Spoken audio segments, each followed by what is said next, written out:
This is Rob Tebbutt for Boxing Social, delighted to be joined by the sharpest dressed man at BT Tower, Mr. Dave Coldwell. How are you, Dave? I'm alright, mate, how are you? Not bad, thank you, not bad. So we're here for, I keep going to say season 3, but number 3, Ultimate Boxer number 3. Tell me a little bit first of all about your involvement with Ultimate Boxer.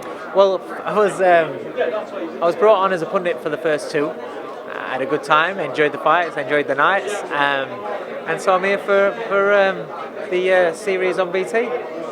Bit of a different vibe. I keep sort of saying to people about it's prize fight when people have asked me about it, but it is a slightly different vibe to prize fight. Why don't you explain that to people who maybe haven't seen Ultimate Boxer? I think the best way to explain it is that when Matchroom did prize fighter, I love prize fighter. I know it gets a lot of knockers, but I loved it. I was good when they stopped it. But you've got to look at Matchroom build fighters. Their end game is to create world champions, British champions, European champions, pay-per-view fighters, all that kind of. They're building fighters. They promote fighters. Same with Frank Warren. Same with MTK. Same with all those guys out there. Ultimate Boxer is a brand just for these tournaments. That's it. One night, pick a few fighters, put them on.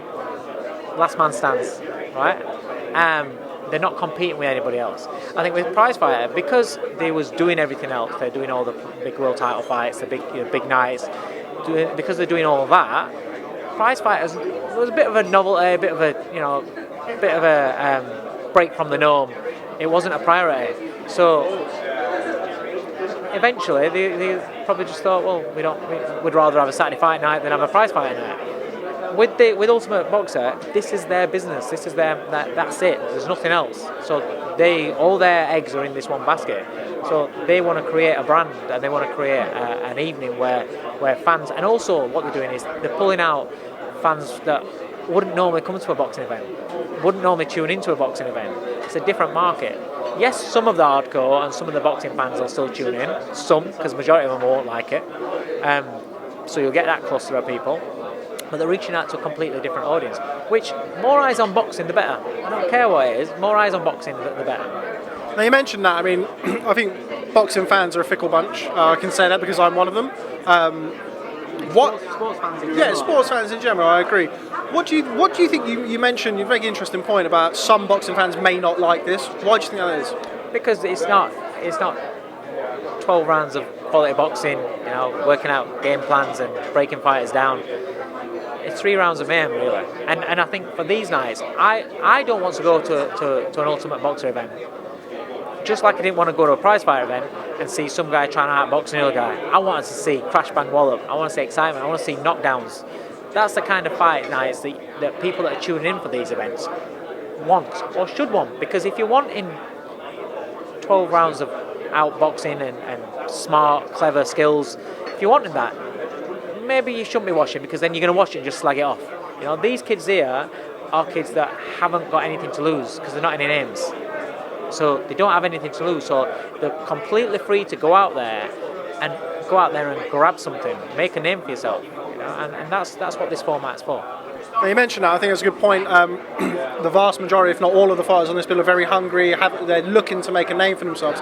With that being said, who would you pick out as kind of the early favourite? I don't. I've stopped doing that with these nights because I used to do it all the time, and I did it on the last 2 shows where you look at someone because he's done 10 rounds, he's an English title, he's boxed for English title, he's been an English champion or whatever.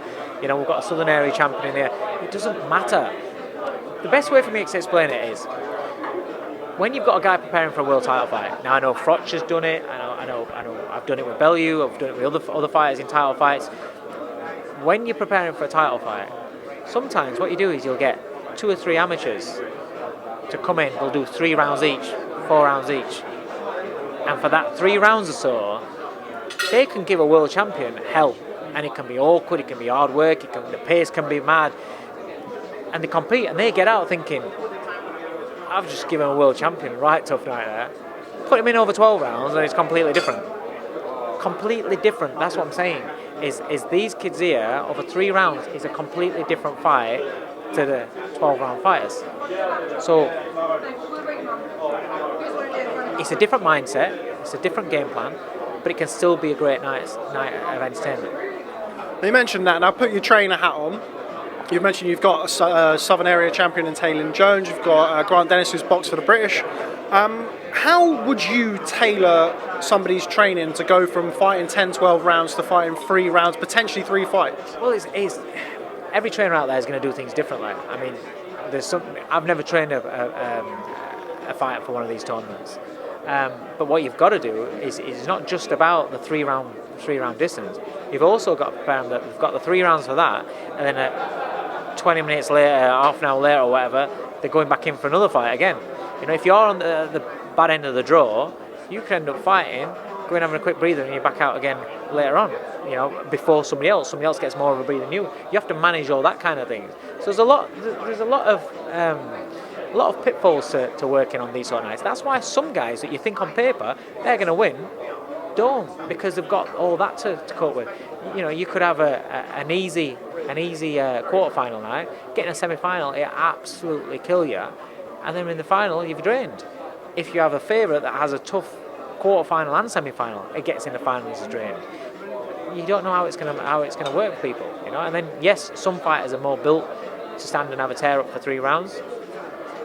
But I think we had it in the first one where the kid that was going out there and banging everybody out and having a war in the first two fights, and he's suited to that kind of fight. When he got into the final, he just couldn't go anymore. You know, there's so many different aspects to this sort of tournament. That's why it's a bit of fun. You know, and that's why I think as well you see a lot more knockdowns and things because it's just over 3 rounds. They're just going hell for leather, and you can't predict a winner. You really can't. Final word on Ultimate Boxer.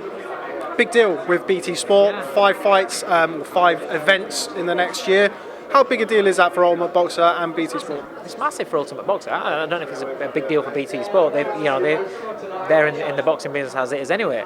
But for Ultimate Boxer, it's huge. It's a massive platform. You know, it breaks it out. It gives them more eyes on their products. But ultimately, they've got to get the matching right. As long as the matching is right, as long as the fighters understand that when they come onto Ultimate Boxer, they've got to go out there and give it their all. They've got to make it exciting. You know, they've got the proof's in the pudding. If the fights are good and if the nights are exciting, it will grow. BT will push it more, and it'll just grow into a major event on BT Sport. Moving away from Ultimate Boxer, did you watch boxing this weekend? Yes, I did. Yeah. Both nights? Yes, I did. Yeah. Tell me about. I think Conlon fought last night, didn't he? I didn't see that one. So he did, yes. So there's 3. Stand corrected. Let's start on Friday night. Tevin Farmer against John O'Carroll. First and foremost, very gutsy performance from John O'Carroll. Yeah, very gutsy. You know, you got to think that he's, you know, for the amount of fights he's had still. You know, it's not too long ago he was in the tournament. Was he in prize fighter? Was he? It's not so long ago he was doing that. And that's where he broke out and he's made his name. And now he's fighting a fantastically skilled, classy operator in Tevin Farmer for a world title. I thought he put up a great performance, just levels, just that, you know, Farmer's skills was just too much for him. And you know, the right man won it. It was a good fight. It was a very, very brave performance. Let's talk of Tevin Farmer fighting Javante Davis next. How do you see that fight going? Do you know what? I don't know if Tevin Farmer hits hard enough to win that fight, because the thing is they're both very, very skilled. Davis has got dynamite in his hands, and yes, Farmer does ride a lot of his shots and his defence is great, but you can hit him now. You can hit him. I was thinking that actually. The clips from him early doors in his career, he seemed a lot more elusive than what he is now. But I think that's because now he's putting more hands on people and he's trying to be a bit more impressive because he's looking at big fights. So sometimes when you're trying to be more impressive by landing, you take more shots in return. It's a good fight. It's a fight I'd love to see, but I think ultimately I would say right now, Javante Davis would win that fight. Also saw Katie Taylor add another title to her ever-growing list of accomplishments. Just your thoughts on her win over Blanton? As usual, I think she's an outstanding fighter. I was going to say talent, you know, but she's talented, but she's a fighter as well. She ticks all the boxes. Her attitude's great. I think you look at her coach as well. He seems to have a great attitude about it. It's not just training and living right for the camp. Everything about them seems though that, you know, 24/7 they're always, you know, doing the right things. And I think you see that in the fights. There's not no coincidence why she's so head and shoulders above everybody else that she's fighting. That was another champion that she absolutely destroyed, and you could see the look on her face, thinking, "What am I in here with?" And it's hard. It's hard to, because of her personality as well. She's so laid back, so nice, so quiet, so humble. And then when she gets in that ring, you just see a different veil of look in her eyes, and you just think, man, she's you won't want to piss her off. she's class. She's very, very good. Another great performance on that card, Luke Campbell against Adrian Young. Adrian Young, somebody who's not been stopped. I know he had Robert Garcia's prospect Eric De Leon over in the first round when he fought him. Pretty punch-perfect performance from Luke Campbell. I think Shane McGuigan's a great fit for Luke Campbell. I really do. I was never... we all have opinions, but previously I was never sold that was the right fit for him. But now, as with Shane, I think Shane's getting the best out of him. I think the style... the intelligence as a professional, rather than he's got such fantastic intellect in boxing from his amateur days, but it's a little bit different in the pro game. But because his high level intellect in boxing full stop, married with Shane McGuigan, it just seems as though he's developing as a fighter mentally as well as physically, and I think it's a great fit. And I think as well, I think the Linares fight convinced him that he belonged at the top level in a professional game as well. So yeah, I think he's doing really well. I think he boxed really well the other night, and I'm looking forward to him challenging for a world title. Now the world title that he's mandatory for is held by Mikey Garcia. See what I did there? Nice little segue into the next fight. He's not going to be against Mikey Garcia. I can't see that. Yeah, I think by all intents and purposes, after seeing Mikey Garcia at the weekend, I'd be very surprised if he moves down to 135 pounds again. I think he'll go to 140. He'll go back to 140. That's a big drop, and I don't think he'll do 135. Do you think the fact that the fight was so one-sided will also lead him to probably not want to cut so much weight going back down to 135?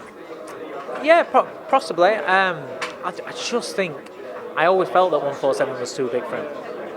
I actually think 135 was probably his best weight, but after going all the way up to come all the way back down again, that's going to be hard. That's going to be very, very hard.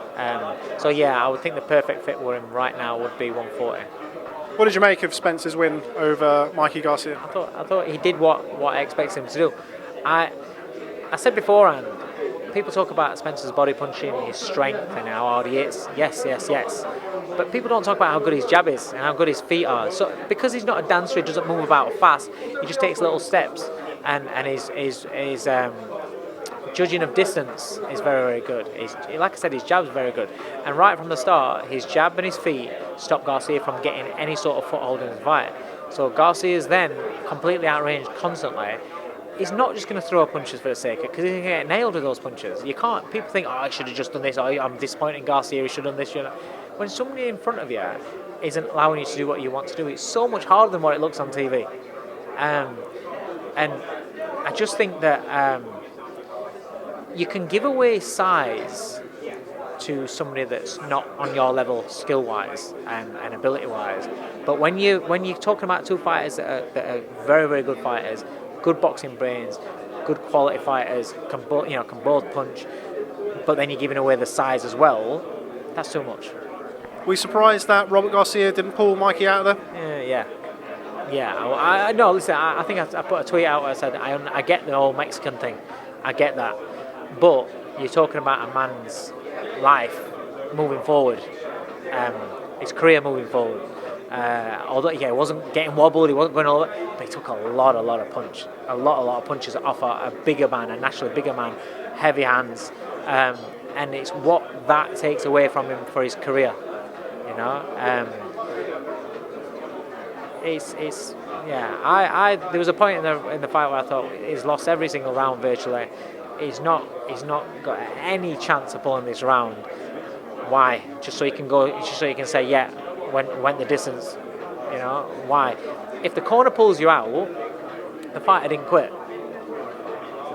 If the fighter turned around, I understand no fighter's going to quit, or very rare that fighter's going to turn around and say no more. But if the corner pulls you out, the fighter can argue and say, I didn't quit, I want us to carry on. It doesn't harm the fighter's reputation. As a cornerman, as a coach, and that was his family, I was a little bit surprised they didn't just think, you know what, you're giving it everything. You're giving it absolutely everything. Save it for another day, because those last few rounds, the more punches it's taking, they are going to have an effect on his career later on. It's not, there's only so many times that you can keep going in there and taking hammer. People don't understand this. This is why people, when people are abusing boxers, you don't understand this. It's not just fight night they're taking hammer and they're taking punches. They're sparring. They're doing all that shit to prepare for fight night. So, everything does have an effect. Where next for Errol Spence? A lot of people, myself included, I'm sure you are included, would love to see him box Terence Crawford. Yes, I would love to see Crawford fight. I'm a big fan of Crawford. I'm a big fan of Spence. That's the fight I want to see. Who wins that fight? Oh, do you know what? I don't know. I'm leaning towards Crawford. I'm leaning towards Crawford because he's got more dimensions to him. He's got a lot more dimensions than what Garcia has. And he can box southpaw or orthodox. He can step this way, he can step that way, and he susses you out. He might give you a couple of rounds. He might work you out over the first couple of rounds. And then once he figures you out, then he goes through gears. But then you've got Spence's natural size. But do I think Crawford's good enough to take away Spence's jab and pepper him with his own shots? Yeah, I do. I think I'll lean. Who have you got? Spence or Crawford? Spence. Yeah. Have you? Oh, okay. Different to me. You see, I'm going with Crawford. I just think he's got that little bit more dimension to him. But that's what this fight. That's what that fight is. That's why I want to see that fight, because speaking to so many different people about it, and everyone's split. I think Spence's stock now will go up higher because of what he's just done to Garcia. But Garcia's a different style of boxer to Crawford. So that's why I'm still sticking with Crawford. Don't care what he says. Another fight in the welterweight division that's coming up, Terence Crawford versus Amir Khan. Talk to me about that fight. I've just told you, really. I'm a big fan of Crawford. It's not a fight that I particularly wanted to see Khan take. But again, it just shows you what balls he's got. He keeps going for the big names, the big elite names, and testing himself in those sort of fights. So fair play to him. But I do think that the first couple of rounds, Khan will be winning. Crawford will be working him out, closing range, touching him downstairs, touching his chest, touching his arms, touching his gloves to get in range, and then once he figures him out, then I expect Crawford. I think Crawford will probably stop him later on. Moving away from that, talk about yourself. Very, very selfless of you to speak about all of these other fighters. Dereck Chisora has just had his fight announced with the man with the best nickname in the heavyweight division, the Machine Gun, Sanad Gashi. That's his nickname. It's brilliant. How's Dereck been looking in training? Yeah, do you know what? He's surprised me. He's very coachable, and he's coming on really well. We're getting a lot of good work done. He's enjoying it. He's working hard, and we've started sparring now, and things are going in the right direction. I'm excited. One of the things that we spoke about, because I spoke to you on the phone almost straight after the announcement, is Derek's weight for the Dillian Whyte fight, and it's something that you agreed with me that potentially he may have been too light. Is that something that you're looking to revisit before he gets back in the ring? You see, the thing is, I think going into that fight, my worry was that I thought by taking away his weight, are you taking away some of his punch resistance and the ability to take a heavier shot?